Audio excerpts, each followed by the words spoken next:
अस्सलाम वालेकुम, welcome to my YouTube channel AK speaks और आप देख रहे हैं Dawn editorials opinions with Urdu analysis and translation. आज है 2 फरवरी 2022 और आज का जो ओपिनियन है उसका टाइटल है पॉपुलेशन एंड सिक्योरिटी। बेसिकली ये जो है क्रिटिकल एनालिसिस जाहिद हुसैन साहब ने किया है।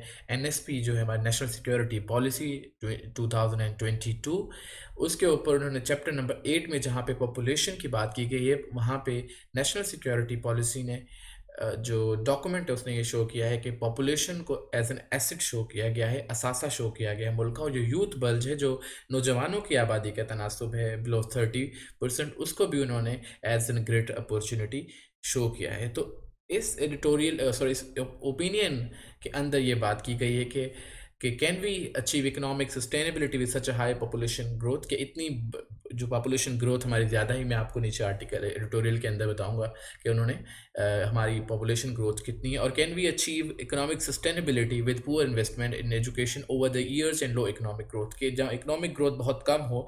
ये भी मैं आपको बताऊंगा इकोनॉमिक ग्रोथ अब कितनी और पहले कितनी थी, और एजुकेशन के अंदर इन्वेस्टमेंट कितनी और कितने बच्चे आउट ऑफ स्कूल्स हैं, और सस्टेनेबल डेवलपमेंट गोल्स पाकिस्तान ने कितने अचीव किए हैं, मिलेनियम डेवलपमेंट गोल जो हैं पाकिस्तान ने कितने अचीव किए हैं, पाकिस्तान के अंदर अर्बन रूरल पॉपुलेशन की जो माइग्रेशन है वो कितनी है। तो ये सारे, और इसके अलावा हम देखेंगे कि पॉपुलेशन ग्रोथ किस तरह हिंडर कर रही है इकोनॉमिक सस्टेनेबिलिटी को। तो इसके अंदर जो है क्रिटिकल एनालिसिस किया गया। हम थोड़ा सा इसकी इंपॉर्टेंट मेजर पॉइंट्स उनको डिस्कस करेंगे, और मैं आपको थोड़ा सा जो नेशनल सिक्योरिटी पॉलिसी के जो फीचर्स हैं, सेलिंग फीचर्स 5 से 6, मैं वो आपको बता देता हूँ। ऑल्दो ये 62 पेजेस जो है लॉन्ग एक डॉक्यूमेंट है, पर इसके कुछ मैं फीचर्स आपको बता देता हूँ, और उसके बाद हम डिस्कस करते हैं कि क्या हम इकोनॉमिक सस्टेनेबिलिटी अचीव कर सकते हैं जहाँ पे हमारी ग्रोथ और पॉपुलेशन जो है, ग्रोथ रेट बहुत कम है और पॉपुलेशन जो है हमारी बहुत, ग्रोथ जो है वो बहुत ज़्यादा है। तो आइए हम इसको डिस्कस करते हैं। पहले मैं आपको सेलिंग फीचर्स बता देता हूँ। यह है नेशनल सिक्योरिटी पॉलिसी का एक ओवरव्यू जो इस्लामाबाद पॉलिसी रिसर्च इंस्टीट्यूट ने जारी किया है, वहाँ से मैं आपको नरेट कर रहा हूँ। और national security policy seeks to focus on citizen centric framework and aims to have economic security of its core. Following are the thematic areas of the national security policy. Basically human centric है, और इसमें जो है human security को बड़ी जो है तवज्जो दी गई है, इंपॉर्टेंस दी गई है। तो सबसे पहले इनका जो सेलिंग फीचर वो नेशनल कोहेजन, ये जो सेलिंग फीचर है इनका NSP का, वो ये है कि नेशनल कोहेजन, इसका मतलब ये है कि सोशल कोहेजन होगी, एक्सेप्ट रिलीजियस म्यूचुअल हार्मनी होगी, एथनिक कल्चरल डाइवर्सिटी को इनकरेज किया जाएगा, यूनाइटिंग फैक्टर वो होंगे, और म्यूचुअल कोऑपरेशन रहेगा। इसका मतलब है कि एक कौमी यकजहती जो है वो अचीव की जाएगी थ्रू एथनिक डाइवर्सिटी और रिलीजियस हार्मनी। दूसरा, सिक्योरिंग इकोनॉमिक फ्यूचर, के जो हमारा इकोनॉमिक फ्यूचर है उसको कैसे अचीव किया जाएगा, प्रोडक्टिविटी बढ़ाएंगे, रीजनल कनेक्टिविटी बढ़ाएंगे, उसके अलावा इन्वेस्टमेंट को बढ़ाना है, टेक्नोलॉजी और इनोवेशन को इन्हेंस करना है, एनर्जी सेक्टर को इम्प्रूव करना है, promotion on the education system और एजुकेशन को इम्प्रूव करना है, और हमने कॉम्पिटिटिव ह्यूमन कैपिटल, एक स्किल्ड कैपिटल जो ह्यूमन लेबर जो है वो प्रोड्यूस करना है। और तीसरा जो इसका है फीचर है defence and territorial integrity, defending, Pakistan को डिफेंड करना है टेरिटरी, और बाय एग्रेशन, अगर कहीं से भी कोई एग्रेशन होगा उसको हम मीट करेंगे मिलिट्री फोर्स के साथ, और combat with data and secure. और उसके अलावा जो हमारी इंटेलिजेंस वॉर है, या फिर हमारे यहाँ साइबर जो वॉर होती है उसको देखा जाएगा, 5th generation I think war कहा जाता है उसको। तो उसमें भी हम अपने जो एनिमीज़ है उनको को डिफीट करेंगे। उसके बाद फोर्थ है इंटरनल सिक्योरिटी, के अंदरूनी जो है उसका सेफ्टी ऑफ सिटीज़न है सबसे इम्पोर्टेंट।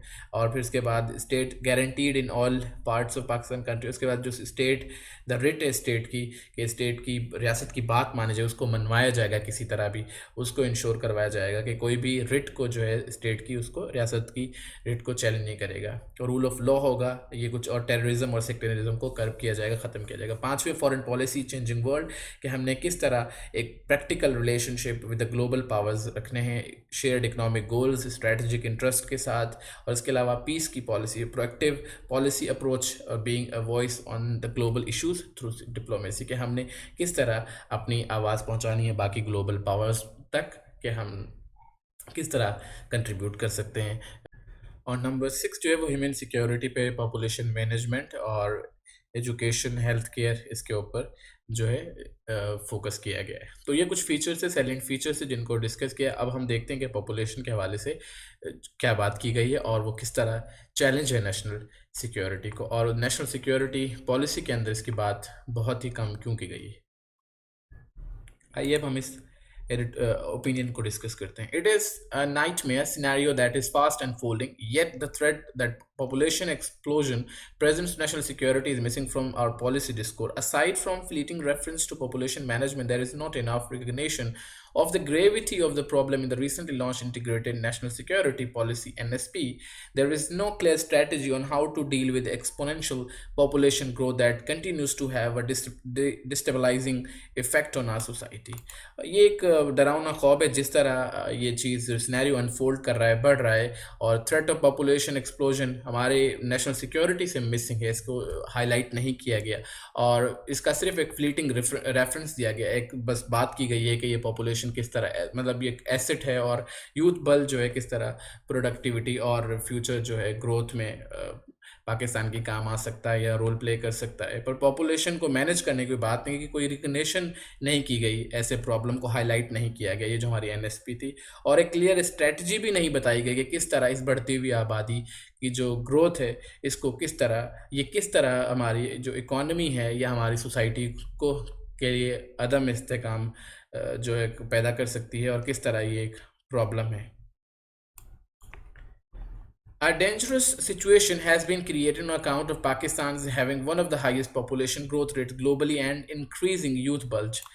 ये बहुत अलार्मिंग सिचुएशन है पाकिस्तान के लिए, जहाँ पे हमारा पाकिस्तान जो है हाईएस्ट पॉपुलेशन ग्रोथ रेट है और यूथ बल्ज कहते हैं high number of youth population in the country. The latter poses grave threat to security considering the poor investment in education over the years and low economic growth. जहाँ पे national security policy के अंदर youth bulge को as an opportunity जाहिर किया गया, वहाँ पे ये एक बहुत बड़ा थ्रेट भी है, जहाँ पे आपकी इकोनॉमिक एक तो पूरा इन्वेस्टमेंट हो और दूसरा आपकी इकोनॉमिक ग्रोथ बहुत कम हो, और एजुकेशन सेक्टर के अंदर इन्वेस्टमेंट कम हो। ग्रोथ कितने पाकिस्तान की 3% है 2022 के अंदर, और 2018 के अंदर 5%। 3% के साथ आप नहीं चल सकते, जहाँ आपको 7% ग्रोथ चाहिए हो इस पॉपुलेशन के साथ। This two factor has spawned economic and social problem that can not be dealt with adequately unless the spiraling population numbers are brought under control. Economic growth जो है ना, ये बिल्कुल नहीं हो सकती है, सोशल प्रॉब्लम्स जो हैं उनको जन्म देगी जब तक हम इस पॉपुलेशन ग्रोथ को अंडर कंट्रोल नहीं लेके आते। स्पायरलिंग इंक्रीजिंग,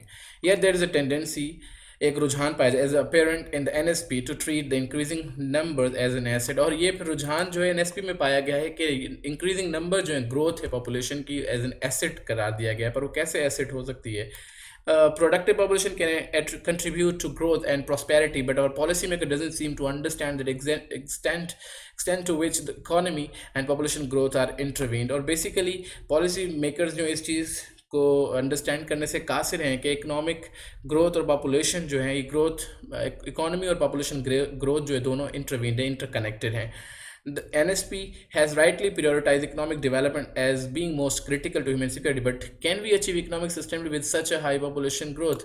हालांकि NSP अपनी जगह बिल्कुल ठीक है, उसने इकोनॉमिक डेवलपमेंट को जो है प्रायोरिटाइज किया है और क्रिटिकल ह्यूमन सिक्योरिटी भी बताया कि इंसानी जो तहफ़्फ़ुज़, हिफाज़त, सिक्योरिटी, उसके लिए इकोनॉमिक डेवलपमेंट बहुत ज़रूरी है। पर क्या हम इकोनॉमिक अचीव कर सकते हैं इकोनॉमिक सस्टेनेबिलिटी इतनी बड़ी पॉपुलेशन ग्रोथ के साथ, जहाँ पे Pakistan is now 5th most populous nation the world, 5वां आबादी के लिहाज से बड़ा मुल्क है Pakistan, disturbing highly growth rate of 2.4% per annum, जहाँ पे तकरीबन 2.4% पर एनम इसकी ग्रोथ है। 4 to 5 million children added to existing numbers every year. At this pace, we are likely to have around 300 million people by 2030, और almost हर साल 4 से 5 million जो children add होते हैं पॉपुलेशन के इस पिरामिड के अंदर। और इसके अलावा अगर यही पेस रहा, यही स्पीड रही, तो हम लोग 2030 में जो 2030 तक 300 मिलियन हो जाएंगे, जो अभी 220 मिलियन के अराउंड में पॉपुलेशन है, 300 तक पहुंच जाएगी। This would mean a huge drain on resources, leave the country struggling to provide for a rapidly expanding populace. अब यह है कि अगर इस तरह आबादी बढ़ती रही तो फिर आपके वसाइल का भी इस्तेमाल होता रहेगा, और an economic growth rate at least 6% to 7% is needed for Pakistan to absorb the millions of young adults who enter the job market every year. और इस पॉपुलेशन को हैंडल करने के, इस ग्रोथ रेट को हैंडल करने के लिए हमें ऑलमोस्ट 6 to 7% ग्रोथ चाहिए होगी, इकोनॉमिक ग्रोथ चाहिए, जो अभी 3% है। तो और ताकि इन ऐसे जो नई पॉपुलेशन है उसमें जो लोग हैं, जो यंग पीपल हैं, उनको जॉब मार्केट के अंदर सेटल किया जाए, एम्प्लॉयमेंट दी जाए। तो अगर जहाँ 3% और आपको 7% रिक्वायर्ड हो तो ये फिर थोड़ा सा मुश्किल लगता है, कुछ ज़्यादा ही मुश्किल लगता है। With rapidly increasing population and low economic growth the country faces catastrophic situation. और फिर इस तरह अगर पॉपुलेशन ज़्यादा हो और इकोनॉमिक ग्रोथ बहुत कम हो तो फिर मुल्क जो है तबाही की तरफ रुक करें। In fact we have already cross sustainable numbers, और हमने पहले ही सस्टेनेबल नंबर क्रॉस कर लिए। Unchecked population growth is the main reason behind our poor social indicators. जहाँ हमारे जो सोशली हम लोग जो बहुत ही बुरे तरीके से परफॉर्म कर रहे हैं सोशल इंडिकेटर्स में, उसके पीछे क्या है? पॉपुलेशन ग्रोथ है का हाथ है कि ज़्यादा पॉपुलेशन बढ़ रही है, हमारे रिसोर्सेज नहीं है, तो इस तरह फिर प्रॉब्लम्स बढ़ते जा रहे हैं। It also result in Pakistan meeting the target of only 10 out of 34 MDG performance indicator. और यही वजह है कि हम सिर्फ 10 गोल्स को अचीव कर पाए हैं। मिलेनियम डेवलपमेंट जो गोल है यूनाइटेड नेशन के, 34 में से सिर्फ 10 हम जो है मीट कर सकें। और Pakistan has committed to achieving 17 SDG related to poverty reduction, quality school education for all children and decrease in inequality. और 17 जो हमने अचीव किए हैं, उन 17 गोल्स में से भी एक पॉवर्टी रिडक्शन है, गुर्बत का खात्मा, क्वालिटी एजुकेशन के बारे में, और फिर इनक्वालिटी को ख़त्म करने पर। और but it is nowhere close to attaining even minimum goals. और ये हम तो बहुत इतने करीब भी नहीं है इनको पूरा अचीव करने में। Lack of proper health care services and quality education as well deep rooted gender inequality is directly link to the high population growth. और फिर हेल्थ केयर की सर्विसेज ना होना, एजुकेशन की क्वालिटी ना होना, और फिर हम जेंडर इनक्वालिटी होना, कि ये तीनों चीज़ें जो डायरेक्टली लिंक्ड हैं हाई पॉपुलेशन ग्रोथ के साथ। Our literacy rate has stagnated at 60%। हमारा जो लिटरेसी रेट है वो तो 60% पे रुक गया है, कि हमारी जो उसके बाद में इम्प्रूवमेंट नहीं आ रही कि कितने लोग पढ़े लिखे। Pakistan has dubious distinction of having the world's second highest number out of school children. और पाकिस्तान हाईएस्ट नंबर हैं दुनिया के अंदर जो पाकिस्तान में स्कूल से बाहर जो बच्चे जो बाहर हैं स्कूल से पढ़ने उन्होंने स्कूल पढ़ना छोड़ दिया है, स्कूल जाते नहीं हैं, बहुत ही ज़्यादा नंबर है। और पाकिस्तान लीडिंग कंट्री है जहाँ पे बहुत कम बच्चे स्कूल जाते हैं। A cursory glance at figures should convince us of the seriousness of the situation. 32% of young generation cannot read or write.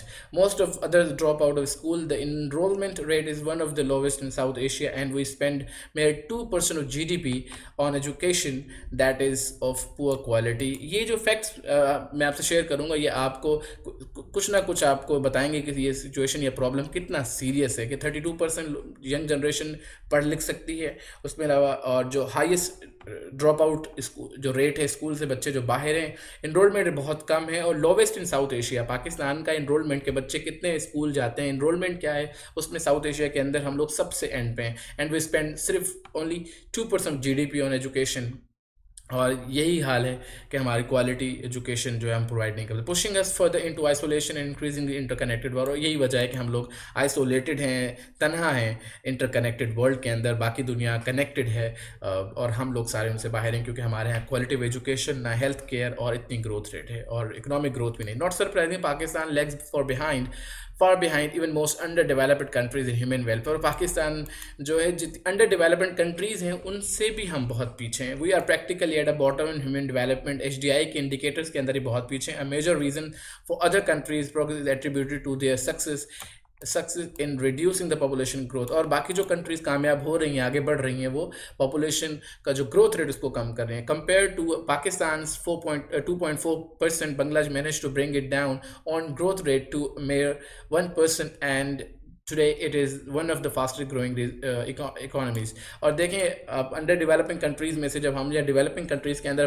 Bangladesh की मिसाल देखिए, उन्होंने अपना ग्रोथ रेट 1% रखा है, और यही राज है उनकी क्योंकि वो अभी फास्ट ग्रोइंग इकोनॉमी बन चुका है।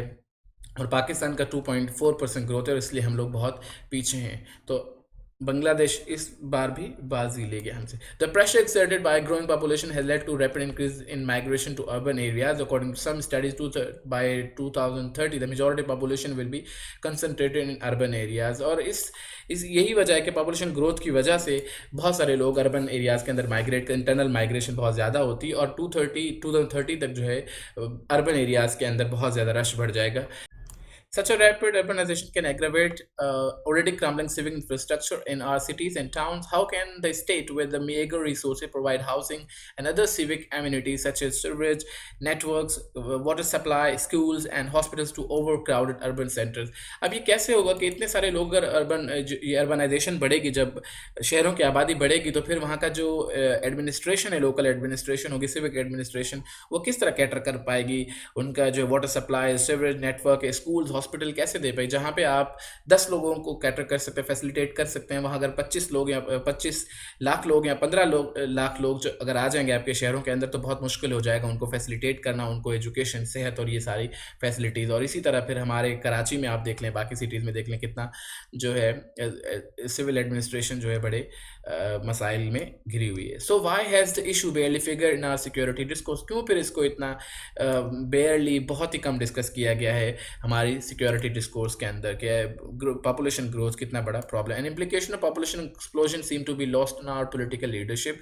और हमारी जो इम्प्लीकेशन है पॉपुलेशन ग्रोथ की, एक्सप्लोजन है, वो हमारे पॉलिटिकल लीडरशिप जो है वो एक कान से सुनते हैं, दूसरे से निकाल देते हैं. उनके वो they don't pay heed to it. वो सुनते ही नहीं है कि ये इतना बड़ा ग्रेव इशू है भी सही. वो उतने कंसर्न नज़र नहीं आते जो हमारे पॉपुलर पॉलिटिकल लीडर्स हैं. Although the PTI government has often claim to be committed to the goal of human development, it is ignoring one of the biggest threats to our national security. हालांकि PTI government जो है बड़ा claim करती है कि वो जो इंसानी तरक्की है, उसकी ह्यूमन डेवलपमेंट के गोल्स पे बड़ा कमिटेड नज़र आती है, बड़ा इंक्लाइन नज़र आती है, पर वो भी क्यों इग्नोर कर रही है बड़े इशू को जो हमारी नेशनल सिक्योरिटी को है, वो पॉपुलेशन ग्रोथ की फॉर्म में? Human development, economic progress are not possible without dealing with the problem of high population growth. और ह्यूमन डेवलपमेंट, इकोनॉमिक प्रोग्रेस बिल्कुल ही मुमकिन नहीं है जब तक हम इस हाई पॉपुलेशन ग्रोथ को कर्ब नहीं करते, कंट्रोल नहीं करते. But unfortunately state has abdicated responsibility to educate the people about population management. और फिर रियासत नाकाम रही है ये बावर कराने में, ये बताने में, ये अपनी रिस्पॉन्सिबिलिटी से जो है उसने सही से रिस्पॉन्सिबिलिटी अदा नहीं की टू एजुकेट पीपल के भाई, लोगों को ये बताने में नाकाम रही है कि पॉपुलेशन मैनेजमेंट कैसे होती है. Largely missing are service to accompany the few sporadic messages that do appear, programs to elevate poverty or correct income disparities do not even acknowledge that there is a correlation between family size and poverty. हालांकि थोड़ी बहुत campaign चलती है, बच्चे दो ही अच्छे, इसी तरह की बहबूद आबादी की तरफ से होती है, ज़्यादातर इस पर काम नहीं किया जाता. और फिर प्रोग्राम जो एलिवेशन पॉवर्टी को, गुर्बत के खात्मे के लिए जो होते हैं प्रोग्राम्स होते हैं, उसके अंदर भी ये बात बावर नहीं कराई जाती कि किस तरह फैमिली साइज़ और पॉवर्टी का एक रिलेशन है, कि जितनी बड़ी फैमिली होगी हो सकता है कि फिर पॉवर्टी या गुर्बत ज़्यादा बढ़े. Prime Minister Imran Khan is impressed by the phenomenal economic progress made by China and its success in eliminating poverty. But what he fails to understand that is it was China's population management policy that led to that country's economic miracle and helped elevate poverty. हालांकि हमारे इमरान खान साहब जो हैं बड़े मुतासिर नज़र आते हैं पॉवर्टी इरेडिकेशन या पॉवर्टी एलिवेशन के जो प्रोग्रेस है, इकोनॉमिक प्रोग्रेस है चाइना की, उससे बड़ा इंप्रेस नज़र आते हैं. पर वो ये समझने से कासिर हैं, शायद वो नाकाम रहे ये बात अंडरस्टैंड करने में कि चाइना की जो ग्रोथ या जो सक्सेस स्टोरी है उसके अंदर क्या था, गुर्बत को ख़त्म करने में उसमें चाइना की जो पॉपुलेशन मैनेजमेंट पॉलिसी है वो बहुत स्ट्रॉन्ग थी. वहाँ पे वन चाइल्ड पॉलिसी थी, तो उसके थ्रू उन्होंने पॉपुलेशन को कम किया और फिर इस तरह एलिवेट किया पॉवर्टी को. For our political leadership, population can automatically be turned into an asset for the state, apparently without investing in education, healthcare and livelihood. बज़ाहिर जो हमारे political leaders हैं उनको तो लगता है कि population automatically एक asset बन जाएगी, असासा बन जाएगी मुल्क के लिए, पर ये नहीं देखते कि जहाँ पे आपकी without investing in education, health and livelihoods के जहाँ पे आप ना education में invest करते ना health care, ना ही किसी रोज़गार के मौके आप देते हैं, तो आप ये बताइए कि किस तरह आपकी population एक asset असासा बन सकती है, बल्कि ये तो आपके ऊपर burden बन जाएगी. Not able to tap true potential of our youth and use their talents effectively, the state has turned the country into a breeding ground for violent extremism where restless, jobless young men have little to lose, but the state does not seem to realize the danger that such frustrated, ambitious ambitions can pose. कि आप true potential जो है youth की, अगर उसको हम utilise नहीं कर सकते, उनके टैलेंट्स को इस्तेमाल नहीं कर सकते, और स्टेट जो है उनके लिए कुछ नहीं कर पा, रोज़गार नहीं दे पा रही, तो ये फिर जॉबलेस जो यंग लोग हैं वो क्या करेंगे? They will turn into a violent extremism की तरफ जाएंगे, और फिर इसका अंदाज़ा स्टेट को नहीं है कि कितना बड़ा ख़तरा जो है लाक हो सकता है रियासत को, जब ये जॉबलेस लोग जो हैं ये एक्सट्रीमिज़म की तरफ रुख करते हैं. Pakistan is caught in an explosive situation with looming demographic disaster staring it in the face. The prospects of the young generation as they become adults are uncertain. The inequality in all spheres make the less advantaged receptive to ideas that promote extremism and violence. Unchecked population growth could cause more social dislocation and conflict. The state must realize the immediate action is necessary and serious debate must begin on the topic. Otherwise, the consequences will be disastrous for the internal security of this country.